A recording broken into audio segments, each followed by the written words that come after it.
Eu sou o Douglas Ferreira e esse é o Business Cast da semana. Hoje nós vamos falar sobre direito, sobre ética, sobre compliance. Vamos falar com o professor de direito Marcelo Martins Eulálio. Ele é um jurista, podemos dizer assim, e conhecedor a fundo dessa questão da ética. O senhor tem formação em bioética. Tudo bom, professor? É um prazer estar aqui, contribuir com o MOVE, poder participar desse podcast. E sim, eu sou professor universitário, sou advogado, já atuando aí há mais de 30 anos praticamente, professor há mais de 20 anos e tenho especialização em bioética, em direito constitucional e sou mestre em políticas públicas. Professor, com essa bagagem que o senhor tem em políticas públicas, ética, direito constitucional, como é que o senhor vê o direito hoje no Brasil? Eu lhe pergunto isso porque a gente vê a inquietação de alguns operadores do direito em relação ao que vem ocorrendo hoje e da nossa Suprema Corte. Algumas decisões que causam estranheza. Como é que o senhor vê isso? Em relação a essa questão, como a gente enxerga o direito hoje, eu sempre coloco para os meus alunos que o direito ele não é algo estanque, estático, ele deve ser estável, ele deve nos dar segurança jurídica. Então, e o judiciário deve assegurar essa segurança jurídica, certo? Nós precisamos disso para nos desenvolvermos socialmente, empresarialmente, enfim, e por aí vai. Então, mas em função do direito ser estável, ele também precisa sendo moldado, se adequando aos novos valores, as novas tecnologias que vão intervindo nas nossas relações, como as redes sociais, por exemplo. Uma grande questão hoje que tem sido tratado recentemente, inclusive no âmbito do Supremo, em relação à liberdade, no âmbito das redes sociais, enfim. Então, o direito ele tem que se adequar a essas transformações sociais, certo? Sempre buscando dar uma resolução àquelas demandas que nós, na medida que vamos nos desenvolvendo, na medida que nós vamos avançando no tempo, a gente vai apresentando. Enfim, mas a gente precisa de segurança jurídica. E isso às vezes vem sendo pauta de inquietação. Essa dinâmica do direito, que a gente sabe que o direito não está ali estanque, ele evolui com a sociedade. Isso. Mas o que vem ocorrendo nos últimos anos no Brasil é que causa essa estranheza, esse espanto, esse assombro também nos operadores do direito, com relação e o foco exatamente no que o senhor já falou, que é a questão da segurança jurídica. A gente corre algum risco? Assim, não é para corrermos risco algum. Nós temos o Supremo que tem um papel de assegurar os valores, princípios e normas constitucionais, a defesa da Constituição, atuar em defesa da Constituição. O que nos preocupa, às vezes, é a intensidade com que o fenômeno do ativismo judicial vem se apresentando, certo? As grandes decisões que deveriam estar no âmbito do Executivo, no âmbito do Legislativo, terminam desembocando no Judiciário. E aí desperta algumas reflexões, como o Legislativo está cumprindo o seu papel como deveria, ou seja, o papel do Legislativo é justamente o quê? De editar, de fazer leis, aquelas leis que delas precisamos, e que irão assegurar essa segurança jurídica. E o Executivo está fazendo também o seu papel em relação ao cumprimento das leis, da implementação de políticas públicas e tal. A gente vê recentemente nem tanto, mas algum tempo atrás, o Supremo estava se imiscuindo na questão da política de segurança pública no Rio de Janeiro, um exemplo. Lá na questão das operações militares, lá da Polícia Militar lá no Rio de Janeiro, com o uso de helicópteros e tal. Evitando operações no morro. É isso, ou seja, mas o Judiciário ele tem esse papel, ele está preparado, de que maneira, Então, essas relações, elas o modo como elas estão se dando, elas nos inquietam. E a gente, né, tem o papel de refletir sobre isso, né, e quais os riscos, né, quando os poderes não cumprem constitucionalmente aquilo que deveriam cumprir. É porque eu acho que o que assusta um pouco é quando você vê ministros, seja dos tribunais superiores ou mesmo da Suprema Corte, um dizendo que agiu porque, e ainda usa até essa expressão, missão dada e missão cumprida. Você tem o presidente do Supremo Tribunal Federal, que diz que venceu o bolsonarismo. Você tem, e ao mesmo tempo diz que eleição não se ganha, se toma. Você teve agora, há 2 semanas, o ministro Gilmar Mendes dizendo que todos na corte são simpáticos ou partidários ou admiradores do regime chinês, que não é exemplo de democracia para nenhum país no mundo. Eu acho que é isso que está incomodando, isso aqui causa esse temor na sociedade. Até agora, recentemente, né, até o ministro presidente da Corte, Barroso, né, reafirmou dizendo que ele nunca disse essa frase, né? Tá gravado, né? Enfim, mas independentemente disso, né, dessa questão, acho que o papel, né, o julgador ele não pode estar distante das questões sociais, obviamente, não pode estar, né, ele tem, né, assim, ele não age de ofício, então, uma vez provocado, ele tem que dar uma resposta àquela demanda que lhe foi apresentado. Né?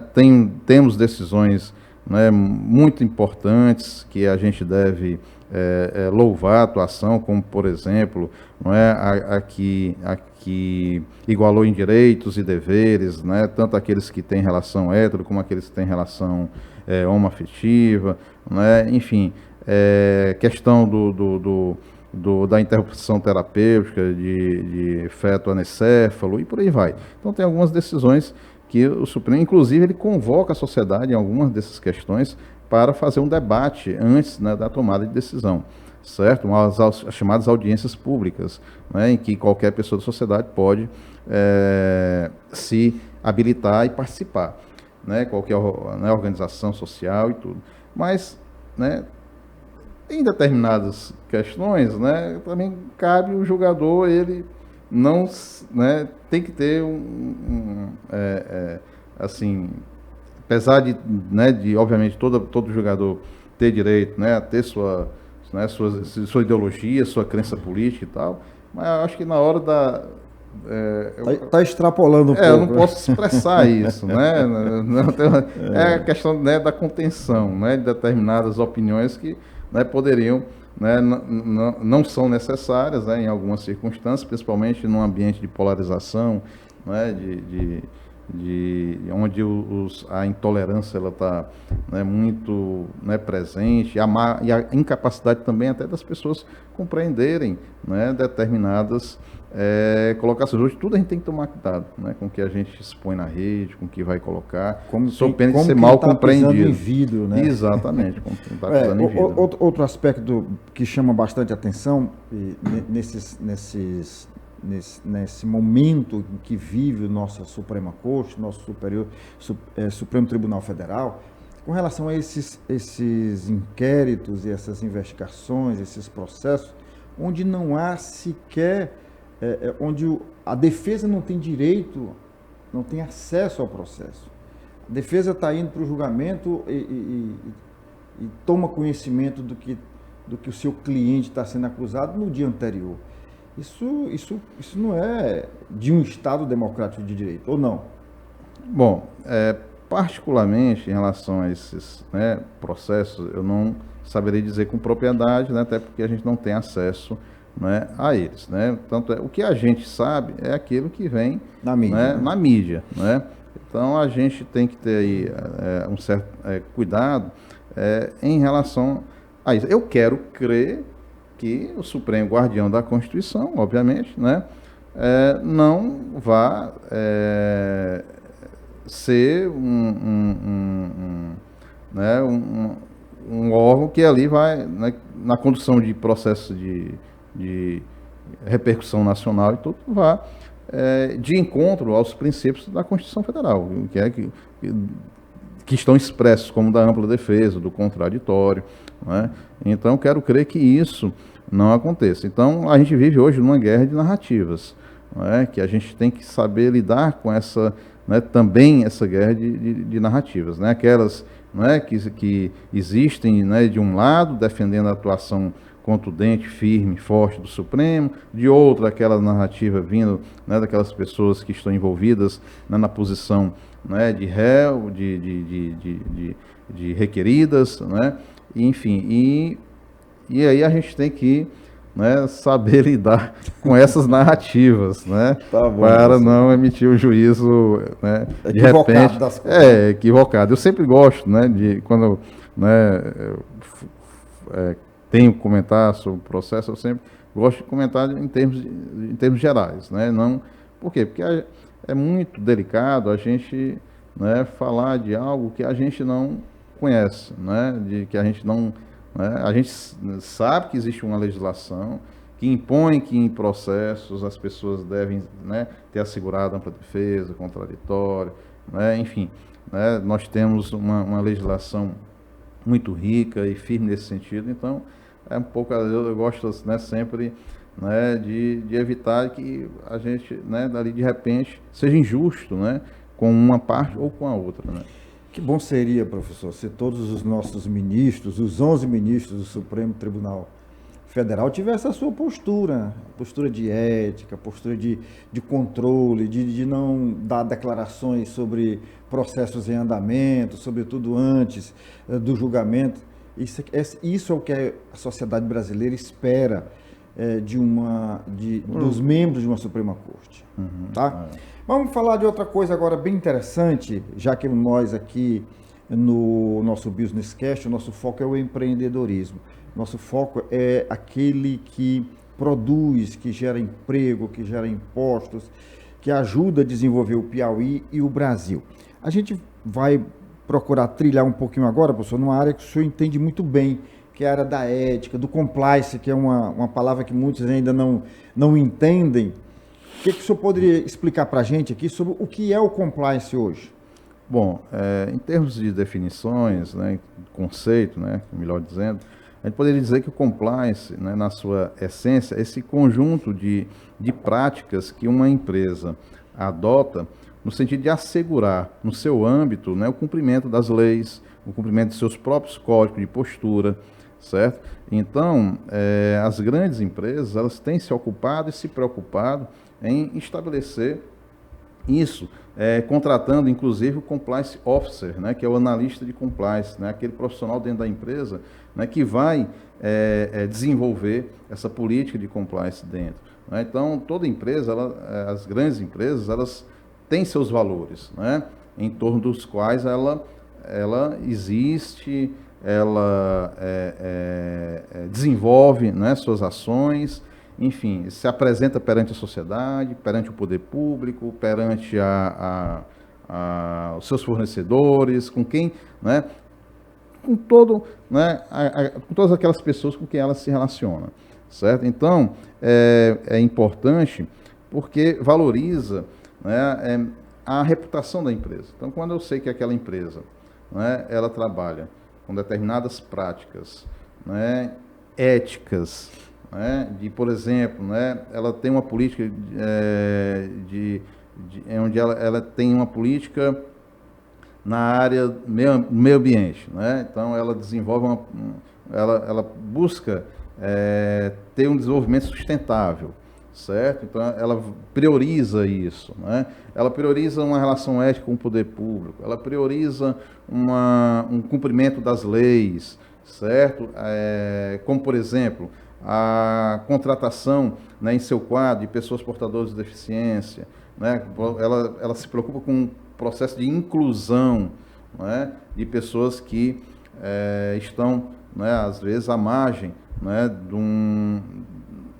desse processo, né, de contratação e tudo. Então, ela valoriza o seu nome, ela valoriza a sua reputação, né? Então, a gente passa a ter credibilidade, né, no produto, no serviço que ela, né, oferece, né, o quer oferecer. Então, é muito importante para uma empresa, né, para o empreendedor, e isso vale para o pequeno empreendedor, né, que já desde o início incorpore práticas éticas, né? Então, como eu vou me relacionar com o meu cliente, quais valores, né, eu primo aqui na minha empresa, por menor que seja, né? Então, isso vale, né, para todo, né, o cenário empresarial, do pequeno, né, ao grande. O senhor falou aí, do pequeno ao grande. E qual seria o primeiro passo para quem está começando, professor? Bom, às vezes nem, não é tão simples, né, mas é sempre procurar, né, agir em conformidade, né, com as práticas, né, legais, a preocupação, por exemplo, né, hoje a gente tem uma preocupação muito grande com os nossos dados, né, aí tem a LGPD, a Lei Geral de Proteção de Dados. Então, tem pessoas que empreendem e desenvolvem, crescem, né, de uma forma natural e tudo, mas, né, deixando, às vezes, né, a desejar ali determinada preocupação com os dados dos seus clientes, dos seus fornecedores, os dados com as pessoas com que você se relaciona, né? Porque hoje o que a gente mais se preocupa é com os nossos dados. É. Né? E a propósito disso, eu vou dar um exemplo aqui de uma empresa, sem citar nome, lógico, eu nem conheço a empresa, mas que não agiu ou que não pratica o compliance. Eu tenho uma irmã que acabou de se aposentar, semana passada. E antes que ela recebesse a informação da Previdência de que ela estava aposentada, ela já recebeu 3 telefonemas de empresas oferecendo empréstimos para ela. Essa empresa certamente não pratica o compliance. Exato, e certamente a aquisição desses dados Foram muito ilegais. provavelmente não ocorreu como, né, legalmente, né, essa transmissão poderia se dar.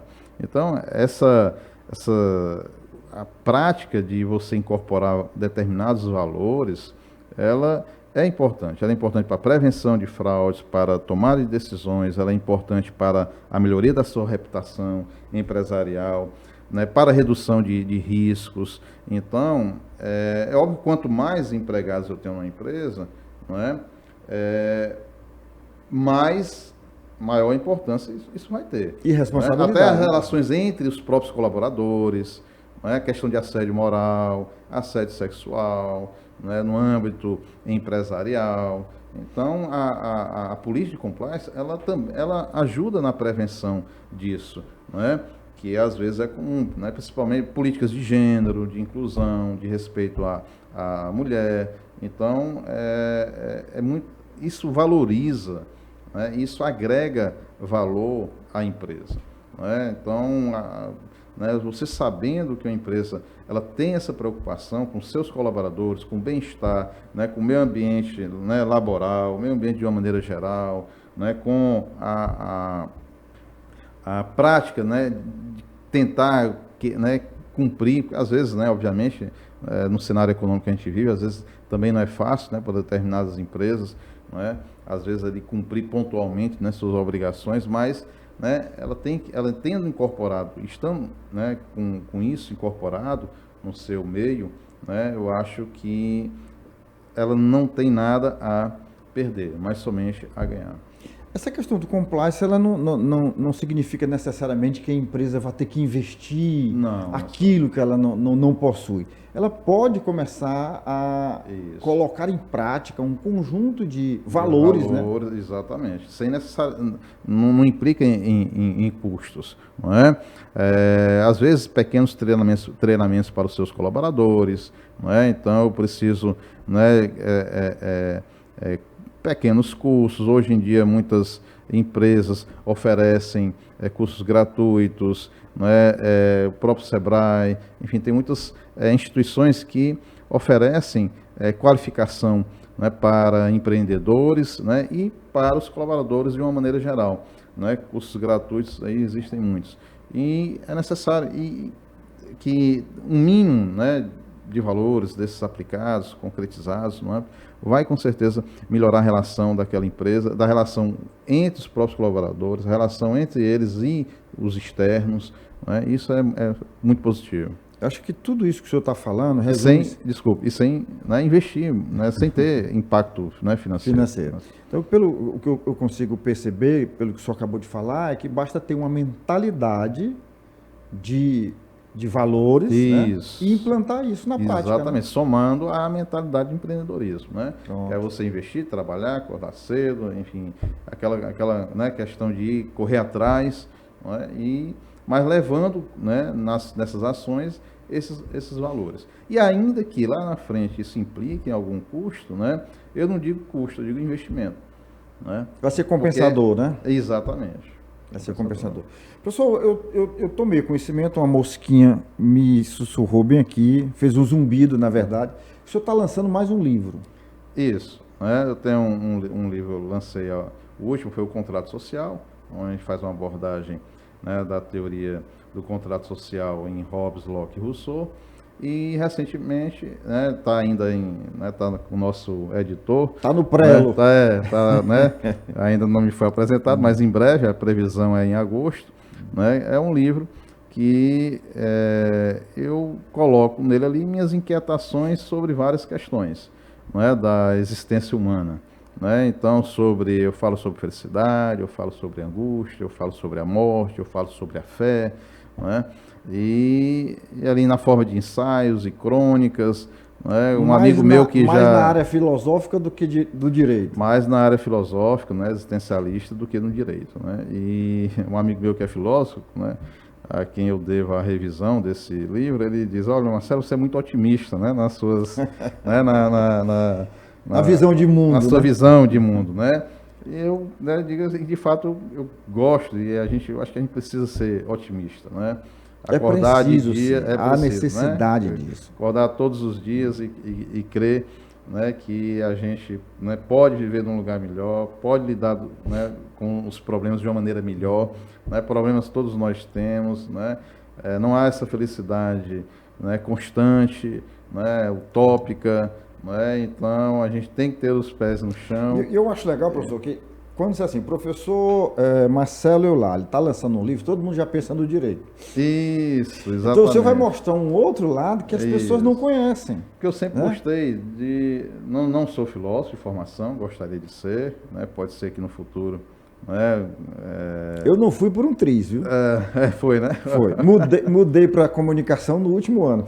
Pois é, eu admiro quem gosta, quem lê. Eu tenho alguns amigos na área da filosofia, né? Enfim, né, quem sabe um dia, né, eu de formação, esse filósofo de formação eu seja. Mas eu sou curioso, né?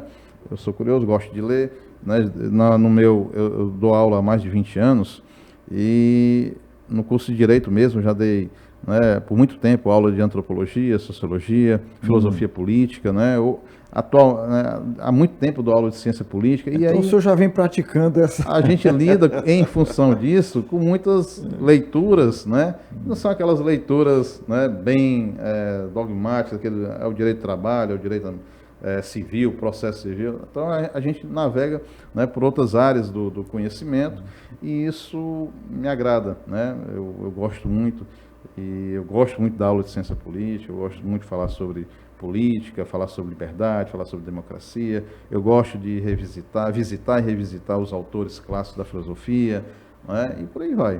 Né? Por isso ver esse material aí que a gente espera compartilhar com todo mundo. Inenarrável estar aqui conversando com o meu professor do curso de Direito, professor Marcelo Eulálio, e eu queria até fazer um registro aqui. O meu TCC, meu trabalho de conclusão do curso, virou um livro. Né? Bacana, muito bom. Numa coletânea com professores da Universidade Federal do Maranhão, que uma professora nossa levou esse trabalho para Fortaleza, alguém estava lá, viu, e depois me ligaram e me perguntando se eu tinha interesse. Lógico que eu tive, virou um livro. Tá aí um livro bacana. O meu TCC foi sobre a eficácia da Lei Maria da Penha. Estava fazendo 10 anos naquela época, né? E agora eu estou que nem o senhor, eu acabei de escrever um livro que não tem nada a ver com jornalismo, que não tem nada a ver com direito, e tem a ver com a infância, eu hoje sou filho de um menino que vai fazer 7 anos no próximo mês. Aliás, esse mês, né? Dia 17. Próximo mês, hoje é 30, né? Isso. Esse programa é gravado. Mas ele vai fazer agora, dia 17 de julho, vai fazer 7 anos. E ele me apareceu do nada com uma brincadeira. Disse: papai, eu tenho um coleguinha que ele chora macarrão. Aí eu perguntei, como é o nome desse meninozinho mentiroso? Aí ele sorriu, disse, não, papai, eu que estou inventando. Imaginação, né? No outro dia ele chegou, e agora, papai, eu tenho uma coleguinha que ela chora molho de tomate. Aí eu disse, olha, isso vai dar um livro. Uhum. Um livro infantil. Então eu criei 2 personagens. O Macarrito, que chora macarrão, e a Tomatina, que chora molho de tomate. E aí virou um livro. Uhum. Esse livro está no prelo, que nem o seu, já está sendo trabalhado. Eu estou Editado. procurando a editora, já entrei em contato inclusive com a Amazon, para ver se tenho condições de lançar esse livro ainda esse ano. Porque aí eu passei todos os valores que é possível passar numa pequena história infantil, como amizade, companheirismo, essa questão do respeito aos pais, porque os 2 terminam saindo de casa porque não querem cumprir as tarefas que os pais exigem, não querem cumprir as ordens. Então tem todo uma miscelânea de valores que vem nesse livro. Então, Macarrito e Tomatina daqui a pouco vai estar nas livrarias. E muita gente, eu já contei essa história lá na minha academia e tudo, e as pessoas ficam, mas rapaz, como é que um jornalista vai escrever? Eu digo, olha, eu sou um cidadão antes de ser jornalista. E eu agora sou um pai.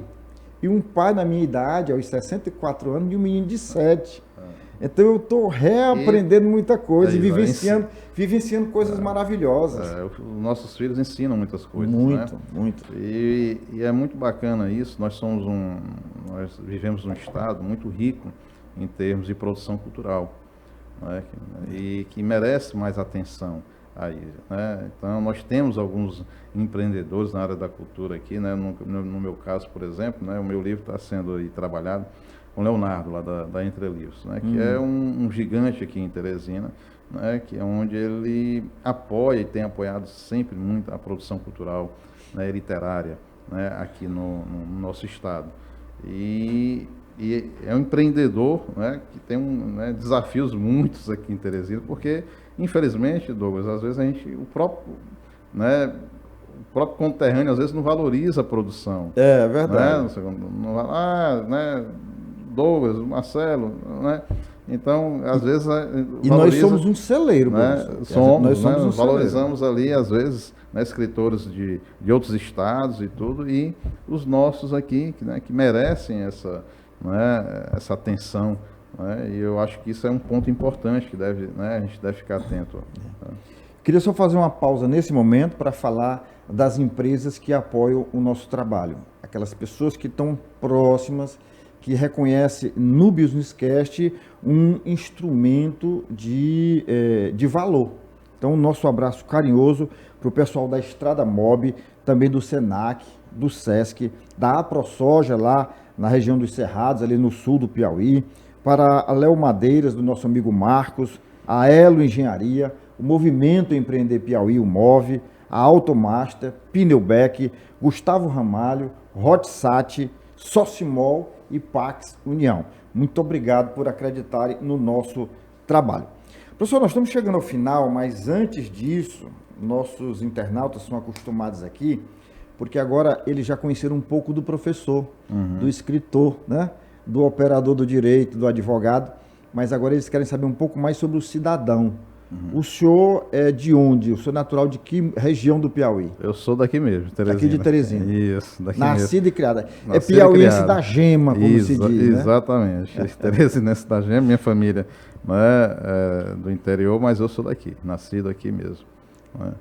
E o senhor falava em filhos aí, o senhor é casado, tem quantos filhos, professor? 2 filhos, né? Qual a idade?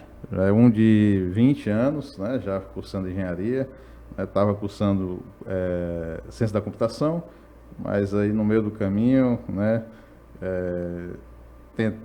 Entendeu que, né, não era ali a praia, né? Aí fez aí o Enem, passou na Federal, está fazendo engenharia civil. E eu tenho uma menina, né, de 15 anos, né?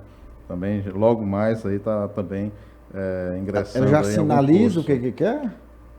Ela está mais para a área de humanas, né? Humana, já tem conversado comigo na área, né, do direito, na área da diplomacia, tem um curso, agora não me recordo, veio. Para ser diplomata? É, Eu sei qual é. Ela Relações gosta, exterior, comércio e... relações, alguma coisa assim, agora me falhou a memória. Enfim, e aí ela, né, ainda está né, pensando naquilo que vai fazer. Enfim, então, né, casado, né, mais de 20 anos. Com a mesma mulher. Isso, exatamente. Coisa rara hoje em dia. A gente busca, né, ser uma pessoa ali, né, cumpridora dos nossos deveres, né, tem, né, nossas responsabilidades. E a propósito disso, professor, o que é que representa essa família para o senhor? É tudo, né? A família é a base, né, de qualquer pessoa, né? Então a gente, né, não pode pensar em qualquer tipo de empresa, né, de empreendimento, sem antes ter, né, ali essa base, né, lhe apoiando. A sustentação, no caso, né, eu sempre tive apoio dos meus pais, né, da minha família, da minha esposa, meus filhos. Né? Então eu acho que é importante, né, para qualquer cidadão. A gente não vive de uma maneira fácil, né? A gente todos nós, né, somos testados todos os dias por uma série de questões que a vida nos impõe e problemas, mas você tendo uma família, né, uma família unida, né? Quando se diz unida, é óbvio que não quer dizer que ela não tem problemas internos, né? Não tem problemas de... Não existe essa perfeição. Não existe, a perfeição obviamente, é uma busca sempre. Mas que uma família onde uns se preocupam com os outros. Então, acho que isso é importante, né, para a construção